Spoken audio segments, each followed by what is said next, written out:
والسلام على سيدنا محمد وعلى آله وأصحابه أجمعين.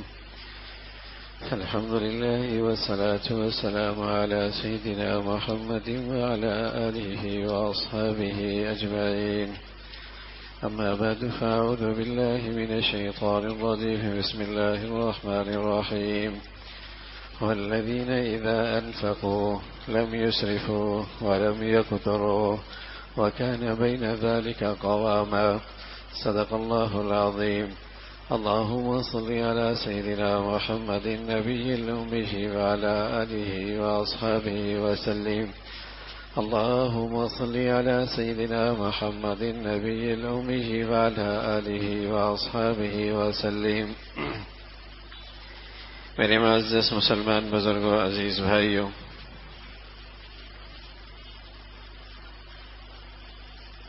اسلام کی ساری زندگی اعتدال اور میانہ روی کا سبق دیتی ہے، درمیان کا راستہ، درمیانی چال، نہ انتہا پسندی کی گنجائش ہے، نہ افراط نہ تفریط، درمیان کا راستہ۔ اسلامی انسانی فکر جب کوئی نظام بناتی ہے تو وہ انتہا پسندی کا شکار ہو جاتی ہے، وہ اعتدال سے ہمیشہ محروم رہتی ہے۔ لیکن جو نظام بارگاہ خداوندی کے علم و آپ کی ذات کے علیم اور خبیر صفات اور قدرت کے ساتھ آتا ہے، وہ انسانی فطرت کے مطابق بھی ہوتا ہے اور پورا اعتدال اور انسانی تقاضوں کا اس میں پورا لحاظ بھی ہوتا ہے۔ سیاسی نظام ہو، جب اسے انسانی فکر نے بنایا تو دنیا میں یہ بات چلی کہ شخصیت اس کی حکومت زیادہ کامیاب اور کارگر ہوگی، اور پھر ایک وقت آیا کہ جب اس کا ظلم دیکھا گیا، انتہا پسندی دیکھی گئی شخصیت کی، تو دنیا میں ایک ہر طرف سے آواز اٹھی، جمہوریت ہونی چاہیے، اور جمہوریت بھی ایسی جس میں انسانوں کو گنا جاتا ہے، تولا نہیں جاتا۔ اور جہاں ایسے لوگ کہ اگر اکثریت جرائم پیشہ لوگوں کی ہے تو بڑا سے بڑے جرم کو بھی جواز کی صنعت مل جاتی ہے، یہاں بھی اسلام نے درمیان کا راستہ دیا، کچھ جمہوریت کچھ شخصیت۔ قانون سازی کا اختیار صرف اللہ کو ذات کو، اقتدار اعلی صرف اللہ کا حق ہے۔ اب جو اس کی خلافت میں، نیابت میں جو جماعت ہوگی، وہ دانش مند اہل تقوی جس کا نام شورا ہے، وہ ایک درمیان کا نظام دیا۔ بات آئی اقتصادی نظام کی تو انسانی فکر نے یہاں بھی انتہا پسندی سے کام لیا، اقتصادی نظام کے اندر کہ آزاد معیشت سے جس کی جو ملکیت ہو وہ اس میں آزاد ہے۔ دنیا میں آج سرمایہ دارانہ نظام ہے جس میں غریب پس رہا ہے، کسان پس رہا ہے، مزدور پس رہا ہے، کہ یہ ایک نظام دنیا میں وجود میں آیا۔ پھر اس کے مقابلے میں ایک انسانی فکر کھڑی ہوئی بغاوت کے ساتھ، وہ بھی انتہا پسندی کو چھونے لگی۔ اس نے کہا انسان کی ملکیت ہونی نہیں چاہیے۔ اسلام آیا، اسلام نے کہا ملکیت ہونی چاہیے لیکن محدود ہونی چاہیے، ایک حد تک اس کو ملکیت کا حق حاصل ہونا چاہیے، نہ ملکیت کا انکار ہے اور نہ لامحدود ملکیت کا اسے حق حاصل ہوتا ہے، درمیان کا راستہ۔ رسول کریم صلی اللہ علیہ وسلم فرمایا کرتے تھے کہ مسلمان کا سارا اقتصادی نظام اور معاشی نظام یہ کھڑا ہی اعتدال پر ہے، میانہ روی، نہ اسراف نہ بخل، نہ خرچ کرنے میں انتہا پسندی نہ انتہا درجے کی بخیلی، میانہ روی، درمیان کی چال چلو۔ اسلام کا سارا معاشی نظام، اقتصادی نظام ان ہدایات پہ کھڑا ہے، بلکہ اس کے ساتھ ساتھ ایک بڑی ہدایت ہے، اقتصادی نظام جو مسلمانوں کا ہے، ملت اسلامیہ کا ہے، اس کی جو اساس اور بنیاد ہے وہ اس بنیادی اصول پہ ہے کہ قرآن میں جا بجا آپ دیکھتے ہیں اقیموا الصلاۃ وآتوا الزکاۃ، اقیموا الصلاۃ وآتوا الزکاۃ۔ حالانکہ ہمارا عام رجحان کیا ہے؟ نماز روزہ، نماز روزہ۔ لیکن اسلام نے ہمارے اس رجحان کا لحاظ نہ کیا،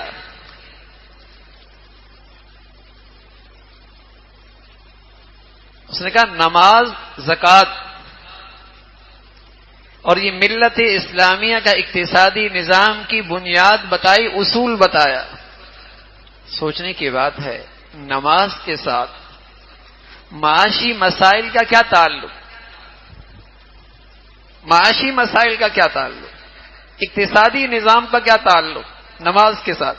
نماز روزہ ہونا چاہیے، نماز حج ہونا چاہیے، لیکن قرآن میں جہاں بھی نماز ہے ساتھ زکوٰۃ ہے، اور جہاں کہیں زکوٰۃ نہیں ہے تو وہاں یتیموں کی کفالت کی بات، پڑوسیوں اور ضرورت مندوں کی، غریب پروری کی بات ہے۔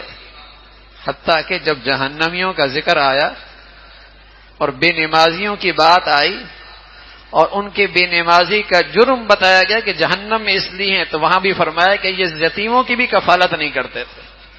ما سلککم فی سقر قالوا لم نک من المصلین ولم نک نطعم المسکین وکنا نخوض مع الخائضین۔ کیوں پڑے ہو جہنم میں؟ کہنے لگے نماز نہیں پڑھتے تھے، مسکینوں کی کفالت نہیں کیا کرتے تھے، غریب پروری نہیں تھی، ضرورت مندوں کا خیال نہ تھا، وَكُنَّا نَخُوضُ مَعَ الْخَائِضِينَ، اور ہم ان باتوں کا مذاق اڑایا کرتے تھے۔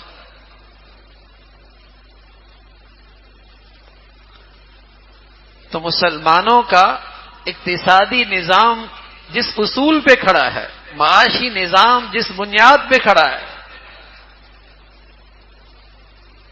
اس کی طرف توجہ دلائی، نماز، زکوٰۃ۔ بتائی یہ بات کہ نماز اللہ سے تعلق پیدا کرنے کا سب سے بڑا ذریعہ ہے، اللہ رب العزت سے تعلق پیدا کرنے کا سب سے بڑا ذریعہ ہے۔ اور اللہ کون ہے؟ جو رحمان بھی ہے، رحیم بھی ہے۔ جس خوبی کا قرآن میں سب سے زیادہ تذکرہ ہے، جس کی ابتدا اسی سے ہے پورے قرآن کے، بسم اللہ الرحمن الرحیم۔ اللہ کون ہے؟ رحمان اور رحیم ہے۔ جب اس رحمت کا نتیجہ ہے کہ ساری انسانیت کو ممتا کی محبت اور شفقت ملی ہے، لاکھوں کروڑوں کے اندر ممتا کا جذبہ منتقل ہوا ہے۔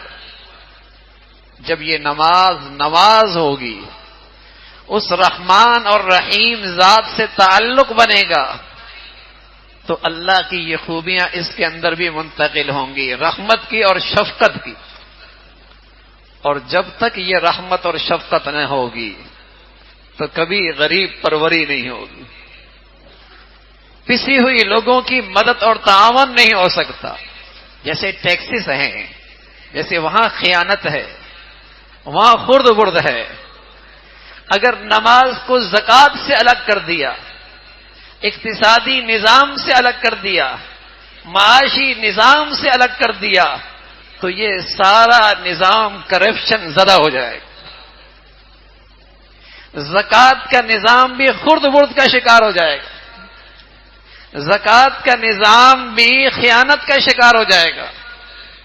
معاشی سارے سلسلے لوٹ مار کا شکار ہو جائیں گے.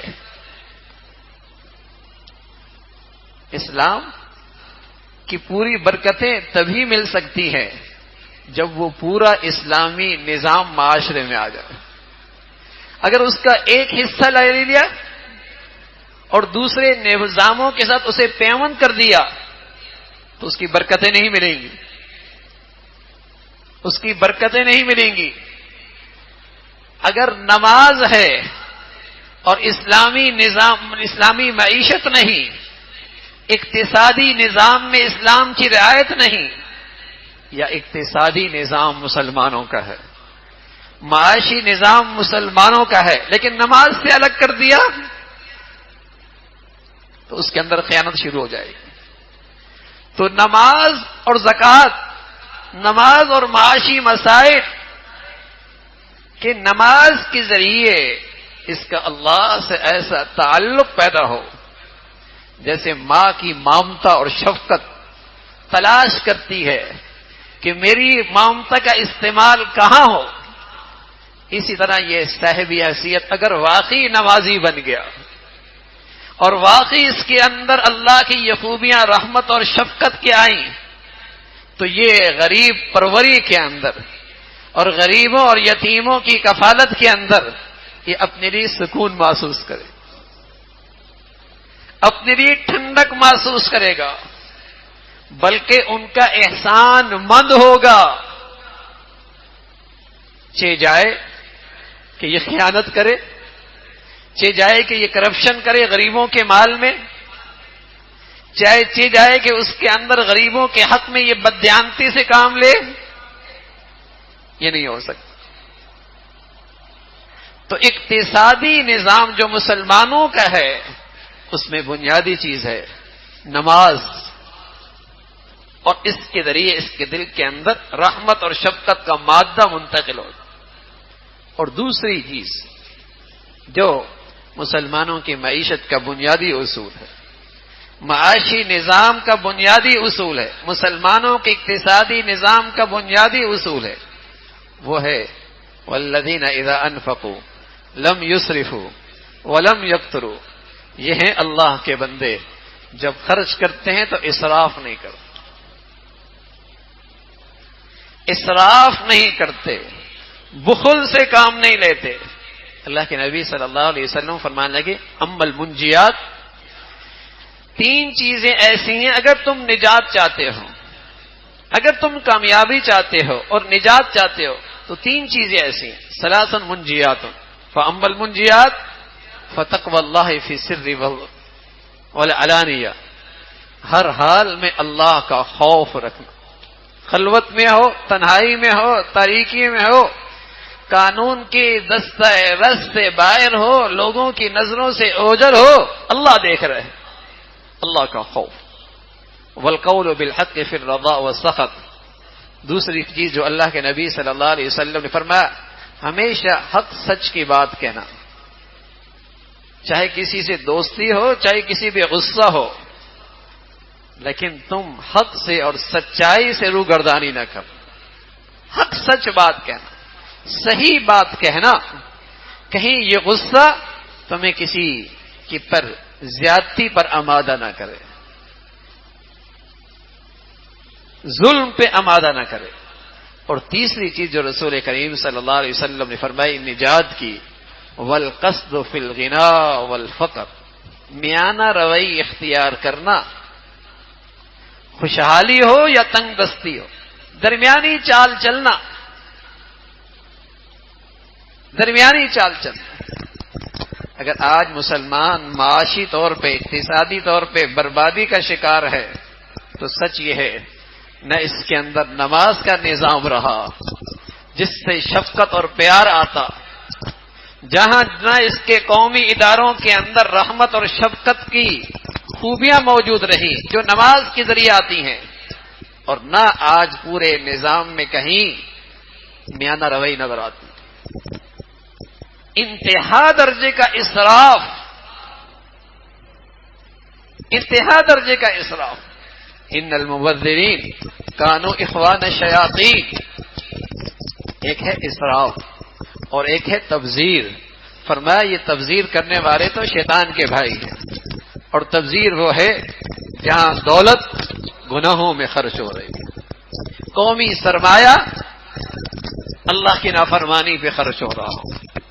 اب بتائیے لہو لعب پہ، کھیل تماشوں پہ کھربوں خرچ ہو جائے، اور ایک ضرورت مند جو اپنے مریض کو، اس کے پاس اس کے لیے دوائی موجود نہیں، اس کے پاس علاج کے لیے موقع میسر نہیں، اسے اپنے بچوں کی تعلیم دینے کے لیے وسائل میسر نہیں ہیں. ایک طرف اسراف کی انتہا اور ایک طرف ضرورت مند یہ پس رہا ہے. تو بنیادی چیز کیا ہے؟ آج وہ نماز کا نظام نہ رہا جس سے انسانوں میں وہ شفقت، وہ ممتا آتی ہے، جس سے ضرورت مندوں کی اور غریبوں کی اور یتیموں کی کفالت سے خوشی نصیب ہوتی ہے. وہ نظام نہ رہا، وہ نمازیں نہ رہی. اگر یہ چیز آ جائے تو مجال ہے کوئی کسی کے حق میں خیانت کرے، خود بر کرے اور بددیانتی سے کام لے. نماز نہ رہی. اور دوسری چیز میرے عزیزو، آج میانہ روی نہ رہے. میانہ روی اسٹیٹس سب سے بڑا بت بن گیا ہے نا. اسٹیٹس سب سے بڑا بت بن گیا ہے. اس اسٹیٹس کو پورا کرنا ہے، بس ہر چیز میں اس اسٹیٹس کی رسائی ضروری ہے. نتیجہ کیا نکلا میرے عزیزو؟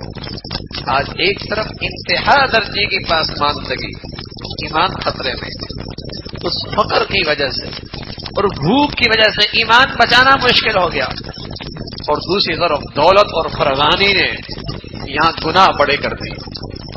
گناہ بڑے کر دیے اس لیے کہ نہ یہاں اعتدال میانہ روی ہے، نہ نماز ہے، نہ نماز ہے اور نہ میانہ روی ہے. تو مسلمانوں کے اقتصادی نظام کے یہ بنیادی اصول ہیں کہ اگر اس میں دیانت چاہتے ہو اور اس میں انصاف چاہتے ہو اور اس نظام میں خیرخواہی چاہتے ہو اور اس میں ضرورت مندوں کے حقوق کا تحفظ چاہتے ہو، پھر نماز کو رواج دو، نماز کا نظام بناؤ. اس لیے تو اللہ نے اقیم الصلاۃ وآتوا الزکاۃ، معاشی مسائل کے ساتھ نماز، معاشی مسائل کے ساتھ نماز. اور دوسری چیز جو رسول کریم صلی اللہ علیہ وسلم نے بتائی کہ اپنی زندگی کو میانہ روی پہ لے کے آؤ. اللہ نے دولت دی ہے، اللہ نے مال دیا ہے، اس کی نہ قدری اسراف کر کے نہ کرو، اس کی نہ قدری اسراف کر کے نہ کرو.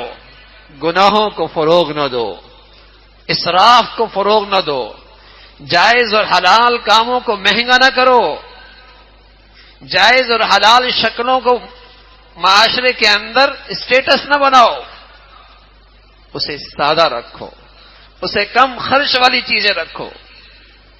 اور اگر اللہ رب العزت نے نعمتیں دے بھی رکھی ہیں اس کو یوں استعمال کرو کہ دوسروں کی بھوک میں اضافہ نہ ہو.